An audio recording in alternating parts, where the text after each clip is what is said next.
Ah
Well, Embraso set Kings TV GH Sports. Yade a good day with Sam Edebremo is all about the Black Stars of Ghana against the Falcons of Jedien. That is the national team of Sudan. Coach James Kwasi Apia, ono Ghana niba, ono ne wajina akruna noa, one Ghana edi shimu. Olidi Sudan as the coach of the national team no. Na omoni the Black Stars of Ghana etimi di aboni ewo Martyrs of February Stadium ewo far away in Libya. Ene make or break for the Black Stars of Ghana. If you say baby adruno was say Ghana yetimi enya win sene ebeya your qualification no ebetimi abamu edi amaye for AFCON 2025. Say Ghana timi enya win ye konya draw still na no ye free mu your chances no ede ye bright nemom se kobasa Ghana eko nkugo dia na say your chances of qualifying to the AFCON 2025 no na say nyadia ebetimi abamu. So wakaya the last time the Black Stars of Ghana yantimi anko abiman akansie ye AFCON competitions no was way back 20 years ago. 20 years ago, the Black Stars of Ghana failed to qualify for the AFCON 2004, which was hosted by Tunisia. Any tournament Ghana yantimi anko pie ewo honomo. And there ye were 35th edition of the African Cup of Nations. So obekaya since 1950s ye started say ye bo African competitions Black Stars of Ghana yadimu akotina Black Stars of Ghana apemu competitions mu. But the last time I yantimi anko was way back in 2004. Black Stars of Ghana yantimi anko pem ewo honomo. 57 competition ni shase yantimi anko. 59 ni yenyan joining 57 59 ni yen joining CAF Confederation of African Football. 1963 ena oman kronkron Ghana ya joining the Confederation of African Football no. That same year no Ghana host ekoje tournament no ewo remind akansim ewo ha. This over here Ghana yaji tournament no on 4 occasions. On 4 occasions na Ghana yaji remind akansim no Cup of Nations no. And afi no yako finals mako enkron 9th occasion na Ghana yewuremu to the finals. Nemom yetimi aje no 4th occasion. Ghana ene se yetimi qualifier na se ka kopre ye 10th occasion of the finals of the African Cup of Nations.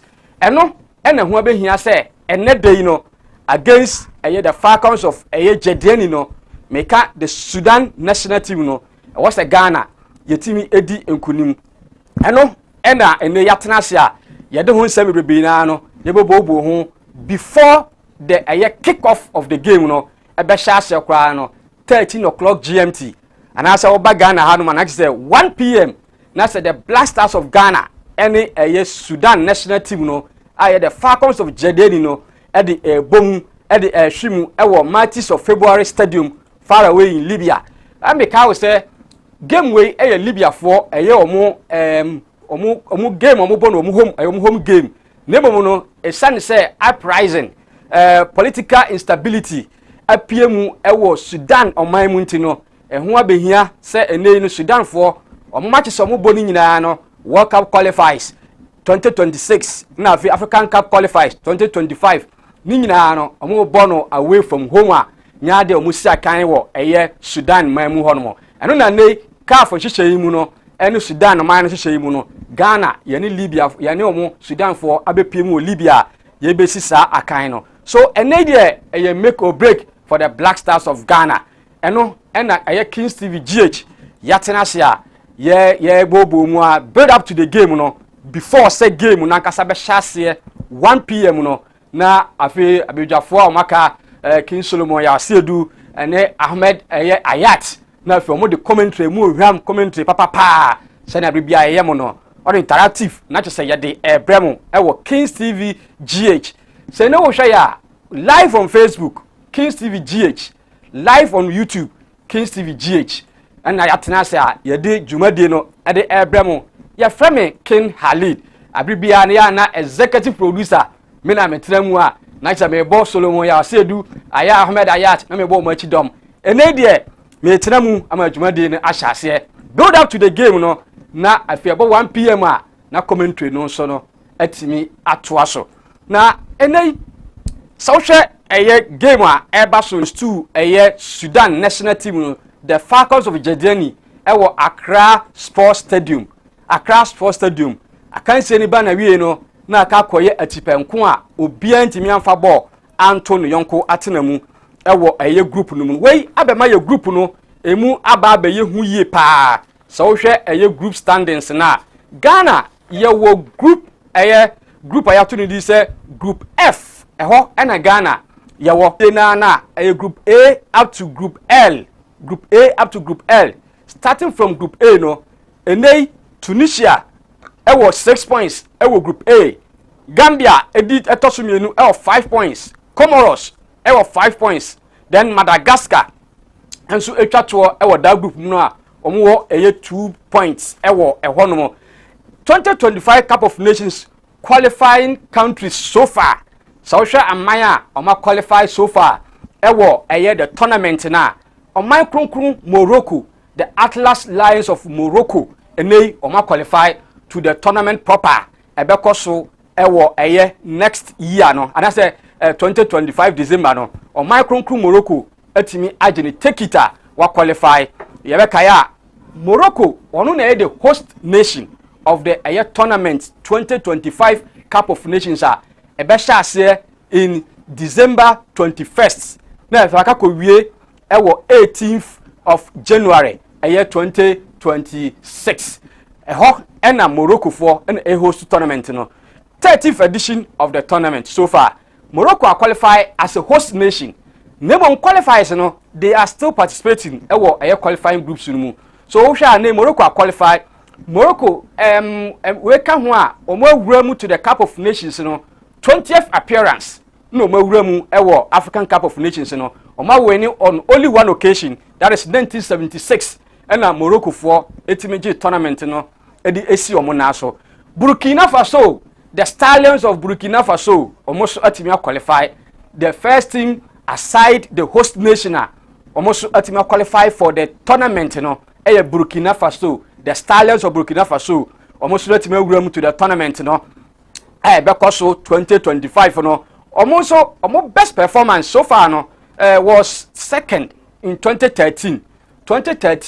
that tournament no was hosted by South Africa Morocco for awura at the Burkina Faso for the second in 2013 that is the best performance African Cup of Nations that was 2013 so awura as many as 14th occasion na African Cup of Nations no amai otoso miensa wa qualify alongside Burkina and me qualify to a tournament Basono in 2025 December no amai kronkron Cameroon almost this is the 27 amaya omabo modern African Cup of Nations abakwasemu a you cannot mention without the indomitable Lions of Cameroon so we Egypt if you honma the Pharaohs of Egypt omo na age tournament as many as 7 occasions no magic tournament no be maimu hanomo we omu free honma the Cameroon 4G and then 2017 Cameroon 4G Nations Cup no and then Cameroon for so qualify as the second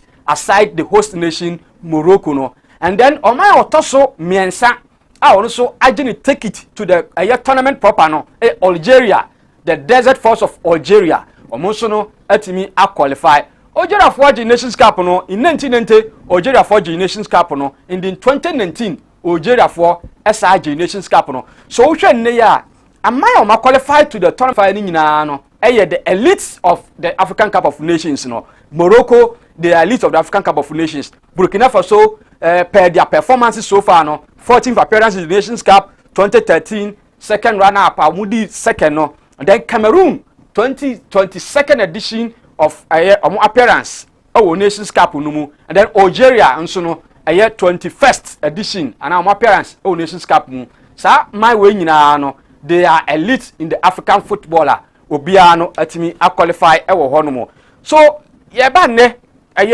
group no group A be pim group L no precisely, but you focus no before Black Stars Sudan hosting Black Stars no your focus no will be on group F, that is comprising of Angola, Sudan, Ghana, and then Niger. Angola, Ghana, Sudan, Niger. But what's your group standings now? Angola for 9 points so far. Ewo group numu. The Sudan for Ghana no mo boy no 4 points. Omo tosu 2. Ghana kuta 2 points. Ewo group mo tosu 3. Then Niger ekuta 1 pointer. Otwa to ewo group numu. So hwe amaya medika bobo di o ma qualify na Morocco, Burkina Faso, and then Algeria ni nyina na. These are countries, and then Cameroon or Manchester or elite of African football. So share group F, you talk of Angola, Sudan, Ghana, then Niger. Then Nkawaka is straightforward on paper in terms of performance wise. African Cup of Nations no. Nkawasa Ghana ni di kind of group no mo. But and they awobi achi wo. Ghana money bono eritorate. Ghana money bono eba from what do you know won tiase. I mean, it is the time obia or elite of African football no all rising. Because of your group A, you mentioned Tunisia, the categories of Tunisia, Omudika group with 6 points. Ewo group A. Then you talk of group B, you mentioned Egypt, the pharaohs of Egypt. The elites of African football. Omukuta 9 points. Ewo group numu. Omako as many as 26 times in the Nations Cup. Then Uber group Tosu Biema. You talk of Algeria group. Algeria Nedika group numu. Okuta 12 points. Ewo honomo. Algeria lead group no. Ewo honomo. That is group C. Group C. Ewo ho. Group E. Ewo ho. You talk of Ivory Coast. Uko group G. Ivory Coast is leading the table with 9 points. The elephants of La Côte d'Ivoire. They have shown their character. Until Omudika group numu. You talk of group Morocco Dema. That is group B. Morocco for the group with 9 points. When you come to the group, they are the elite of African football. You talk of Morocco, Gabon, Central African Republic, and then Lesotho. Morocco fully did that group with 9 points. Over group D, you talk of Nigeria, the Super Eagles of Nigeria, Omoni Benin. Nigeria fully did group with 7 points. Then you talk of group H. We have DR Congo, Tanzania, Guinea, and then Ethiopia. DR Congo, as show say, they are the elite of African football in that group. Until a more top group with 9 points. You come to group J. Group J, you mentioned Cameroon, you mentioned Zimbabwe, you mentioned Kenya, you mentioned Namibia. Cameroon for already kind of group with 10 points. They are the elite of African football. You talk of group L, Burkina Faso, the stallions of Burkina Faso. That group with 10 points. Almost they are the elites of that group. When you talk of African footballer, that group. But surprisingly, with all these groups in Ghana, group it is shocking. Say on my Ghana, we are the elite of African football with that group numra.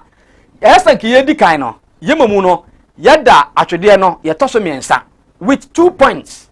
I ain't winning game out of the last 3 matches I bought that Yintimin winning game. You draw 2. Draw back home, draw back away. So it is very shocking. So in idea, the Black Stars of Ghana, it is a win. And I say you have draw. And I say you have lose. And put the Minini Zagana Nibia Bompire say you have. So the Falcons of Jediani, tactician or domobano, a coach Kosiapia. He is someone who has known the Black Stars team very well. Some of the players in the Black Stars team numa want to introduce you to the Black Stars of Ghana. And they when you are any aboa Crash for Stadium, na Ghana home, Ghana etimi antimi anshegu ewo. But for facts, Ushema Ghana ebo modern nyina ewo that game numu. As so many chances will be just that yantimi anshegu ewo that game numu. Ghana enya as many as 20 goal attempts. 20 goal attempts. And then yenya 4 clean chances. Now was saying nyina to atenemu. But Ghana failed to score. Black Stars could not find the net, leaving us in a tight spot as at now in the group F. So 20 years down the lane, will that history repeat itself today? And I say Ghana, yebe emerge, yebe sorry tria that history no. 20 years down the lane now. Yantimi and qualify for Tunisia 2004 no. So it is a make or break for the Black Stars of Ghana. It's a game. Ghana must win. It's a game. Let me say it again. Ghana must win. The Black Stars of Ghana must win this game. Martyrs of February Stadium against the Falcons of Jedieni. Black Stars of Ghana, 1963, we won the Nations Cup. Ghana hosted that tournament. 1965, Tunisia hosted the tournament. Ghana won in 1965. Ethiopia hosted the tournament in 1968. Ghana did second. Sudan hosted the tournament in 1970. Ghana did second. Libya hosted the tournament in 1982. Ghana winning. Ghana hosted in 1978. Ghana winning. So, surprisingly, Ghana 1963 at the air 82 no. Your performance no was phenomenal when it comes to the Nations Cup now. And then yetidaye sorry in 1992 in Senegal Ghana kwaye ekodi second ewo honomo. 2015 Equatorial Guinea for host 2 year Ghana edi second ewo ho. 2010 Ghana edi second ewo honomo. So Ghana your performance no has been good when it comes to the Nations Cup now. But recent years, the last 3 editions of the tournament, Ghana performance, Tibanechi. So quickly, young line up, Betoja and the official lineup, Coach Otuado, what they Ababe Tuja say, Omo, Sam Rantiano, Nebe Sakai, a gentleman with their man, Neo Macron Ghana. On the goalkeeper, Lawrence Atizigi, and the other goal postunum, that they are among the Black Stars of Ghana. Ali Dusedu, Ejinamu, over the 4 defense now. Ali Dusedu, Ewo Honomo. And then you talk of Muhammad Salisu. Okay, so the lineup no, Lawrence Atizigi, Ali Dusedu, Muhammad Salisu, Muhammad Kudus, Ibrahim Suleimana, Gideon Mensah, Elisha Owusu, Ernest Niama, Inaki Williams, Alexander Jiku, and then Anton Semenyo. So these are the lineup. Black Stars of Ghana, Edishia Sudan, the Falcons of Jedieni, Coach Kosiapia, the team Sudan. This is the lineup. Coach Otuado, what the Asia Sudan or minor and the Libya stadium and the Martyrs of February Stadium. So we had goalkeeper on the position of Lawrence Atizigi from the last game your boy against Sudan no or maintaining no. Atizigi was the number 1, was on post for the Black Stars. So we had the back 4 now. The last game your boy Alexander Jiku, then we Muhammad Salisu, Ali Disedu, and we Gideon Mensah, the back 4 no. And then Ali Disedu is Gideon Mensah lineup numu. And then you talk of Muhammad Salisu and so lineup numu. So the back 4 no, Coach Otuado, I repeat you more. That was the back 4 no. So you talk of about the pivots now, about Elisha, because the last game about 4-2-3-1 formation. So about Elisha Owusu, our lineup numu. No about Ibrahim Suleimana. Coach boy Elisha Owusu and then Ibrahim Suleimana. Coach I repeat 2 players no. The pivot no, Elisha Owusu, Ibrahim Suleimana. We repeat you more. Our lineup numu. And then over the up front 3 now. Obo Ernest Niama. Ewo right. Ernest Niama ewo lineup numa and then oja the position. Then Obo Anton Semenyo ewo left. Anton Semenyo is in the lineup. Oja the position no ewo ho. Then Obo Muhammad Kudus and so ewo the front 3 no. Muhammad Kudus ewo lineup nu. No Obo Jordan Ayew for the last game. So and then the only changes Inaki Williams Ababe Shem. Now Jordan started from the bench. So Coach Otuado were making only one change. Coach Otuado making only one change to the lineup or boy against Sudan ewo home wo Accra Sports Stadium no wayi Jordan Ayew afrimu and odi Inaki Williams aba be share team no mu. So this is the lineup amisi subie Lawrence Atizigi at the goal post to the Black Stars of Ghana. The back four no coach ball 4-2-3-1 formation. 4-2-3-1 formation. Lawrence Atizigi in the post for the Black Stars of Ghana, and then Muhammad Salisu, Ali Duseidu, Gideon Mensah, Alexander Jiku. These are the back four for the Black Stars of Ghana. Then Uba pivot now. Omo mujina 50 6 and 8 no. Then Obo Elisha Owusu. Uno Obo Ibrahim Suleimana at 6 and 8. That is the pivot for the Black Stars of Ghana. Then Uba up front 3 no. That is on the left. NS Niama. And then on the right, NS Niama. Anton Semenyo on the left. No Obo Muhammad Kudus. Muhammad Kudus ball juggler. On the onya ball now waiting the head of Pebia. No to pass no. And so the ama Inaki Williams as the lone striker. Ewo anymore no more. Quickly now no me dame ho aba. Se si me dame ho aba.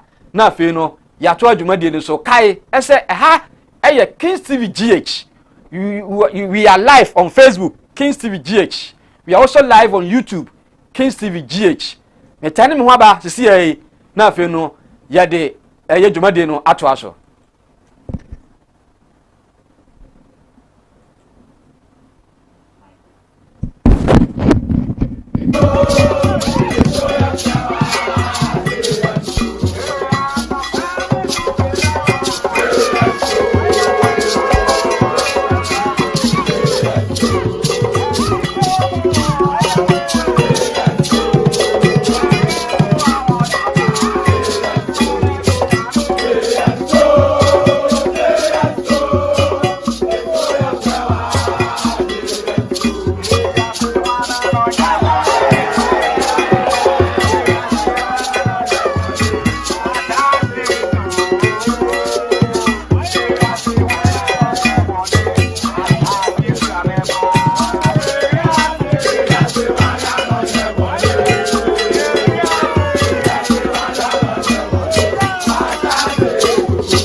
Yegusua Ewremu say Yebeko Libya na fei the Black Stars of Ghana and Sudan game no yedi ho enkomo enso tumi e dia branti wa baso bia na say ene di kan a wo ba channel no so a na watimi afolo na fei bibia enso atimi akoso kama keep your messages coming mahu Akabi TV ono so ababi twa hai enti Yegusua Ewremu ehese ene bibia betimi atotom na afei yedi game no enso atimi e dia bra say the wedi kan hunu mranti a womo start game no enso Lawrence Atizigi wono na edago post no atumi di ama the Black Stars of Ghana enti only one change na coach your friend say Kwesi Apia wono so anase coach your friend say Otuado wetimi aye enso ewo ho